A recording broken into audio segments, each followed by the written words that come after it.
Welcome back to my channel. ನಾನಿವತ್ತು ಗೋಧಿ ಹುಡಿಯಿಂದ soft ಆಗಿರುವಂತಹ ಪೂರಿ ಹಾಗೂ ಗಾಂಧಾರಿ ಮೆಣಸಿನ ಚಟ್ನಿ ಮಾಡ್ತಾ ಇದ್ದೇನೆ. ಇದನ್ನು ಮಾಡಲಿಕ್ಕೆ ಏನೆಲ್ಲ ಬೇಕು ಅಂತ ನೋಡುವ. ಅದಕ್ಕಿಂತ ಮುಂಚೆ ನನ್ನ ಚಾನಲನ್ನು ಸಬ್ಸ್ಕ್ರೈಬ್ ಮಾಡದವರು ಸಬ್ಸ್ಕ್ರೈಬ್ ಮಾಡಿಕೊಳ್ಳಿ. ಮೊದಲಿಗೆ ನಾನಿಲ್ಲಿ ರುಚಿಗೆ ತಕ್ಕಷ್ಟು ಉಪ್ಪನ್ನು ಇಲ್ಲಿ ಒಂದು ಪಾತ್ರೆಯಲ್ಲಿ ಹಾಕ್ತಾ ಇದ್ದೇನೆ. 1/4 ಗ್ಲಾಸಿನಷ್ಟು ಸಕ್ಕರೆಯನ್ನು ಹಾಕ್ತಾ ಇದ್ದೇನೆ. ಇದಕ್ಕೆ 3 ಗ್ಲಾಸ್ ಆಗುವಷ್ಟು ಗೋಧಿ ಹಿಟ್ಟನ್ನು ಹಾಕ್ತಾ ಇದ್ದೇನೆ.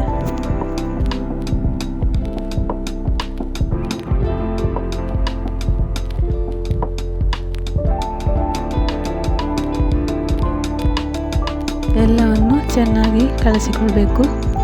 ಸ್ವಲ್ಪ ಸ್ವಲ್ಪವೇ ನೀರು ಹಾಕಿ ಇದನ್ನು ಹೀಗೆ ಮಾಡಬೇಕು.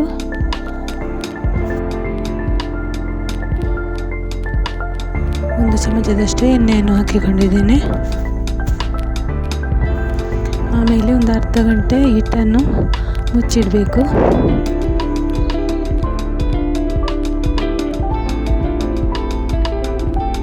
ಬೇಕಾದ ಸೈಜಿಗೆ ಉಂಡೆ ಮಾಡಿಕೊಳ್ತಾ ಇದ್ದೇನೆ.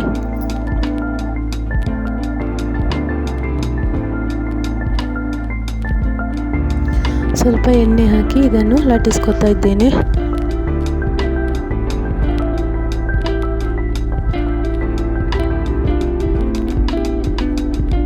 ಈಗ ಲಟ್ಟಿಸಿಕೊಂಡದನ್ನು ಎಣ್ಣೆಯಲ್ಲಿ ಬಿಡ್ತಾ ಇದ್ದೇನೆ.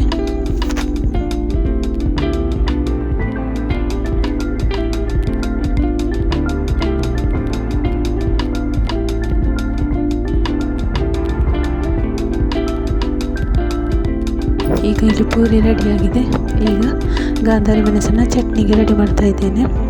ಇಲ್ಲಿ 6 ಗಾಂಧಾರಿ ಮೆಣಸನ್ನು ತಗೊಂಡಿದ್ದೇನೆ. ಹಾಗೆಯೇ 4-5 ಬೆಳ್ಳುಳ್ಳಿ ಹೆಸರು, 1 ಕಪ್ ಆಗುವಷ್ಟು ತುರಿದಿಟ್ಟುಕೊಂಡಂತಹ ತೆಂಗಿನ ತುರಿಯನ್ನು ತಗೊಂಡಿದ್ದೇನೆ. ರುಚಿಗೆ ತಕ್ಕಷ್ಟು ಉಪ್ಪು.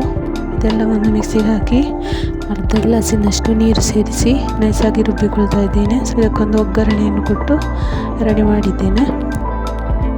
ಪೂರಿ ಹಾಗೂ ಗಾಂಧಾರಿ ಮೆಣಸಿನ ಚಟ್ನಿ ರೆಡಿಯಾಗಿದೆ.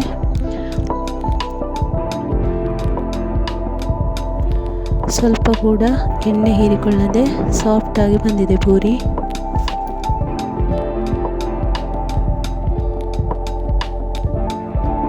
ಈ ಚಟ್ನಿಯೊಂದಿಗೆ ತಿನ್ನಲಿಕ್ಕೆ ಒಳ್ಳೆ ಕಾಂಬಿನೇಷನ್ ಆಗಿರ್ತದೆ.